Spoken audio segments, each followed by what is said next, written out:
What do you think you are? Supposing this world is a tree, are you leaves on its branches, or are you a bunch of birds that settled on a dead old tree from somewhere else?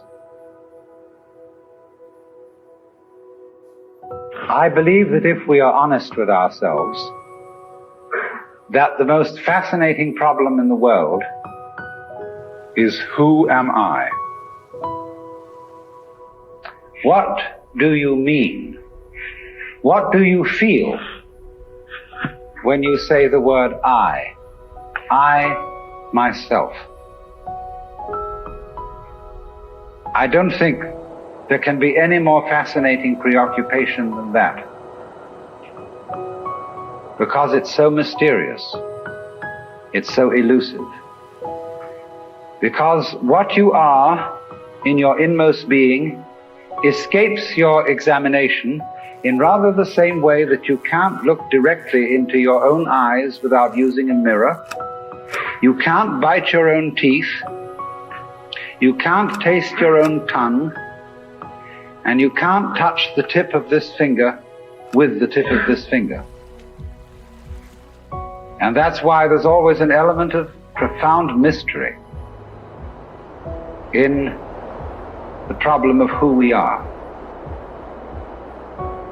This problem has fascinated me for many years, and I've made many inquiries. What do you mean by the word I? We speak of coming into this world, and this whole sensation that we are brought up to have of being an island of consciousness locked up in a bag of skin,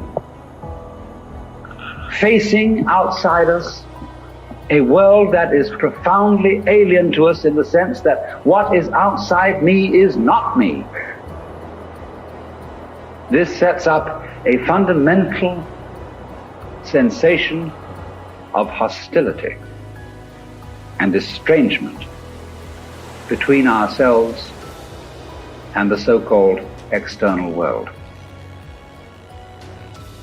And therefore, we go on to talk about the conquest of nature, the conquest of space, and view ourselves in a kind of battle array towards the world outside us.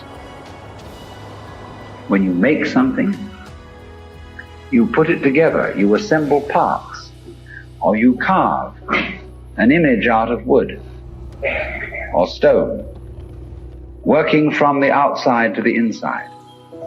But when you watch something grow, it works in an entirely different way. It doesn't assemble parts. It expands from within and gradually complicates itself, expanding outwards. It is absolutely absurd to say that we came into this world. We didn't. We came out of it. I wonder what you mean when you use the word I. What most civilized people mean by that word is a hallucination, an identification of ourselves with our idea of ourselves, or I would rather say with our image of ourselves. And that's the person, or the ego. You play a role. You identify with that role. I play a role. It's called Alan Watts. But I assure you it's a mask, and I don't take it seriously. So I know I'm not that. But most of us are taught to think that we are whom we are called. When you're a little child and you begin to learn a role, and your parents and your peers approve of your being that, they know who you are. You're predictable. So you can be controlled.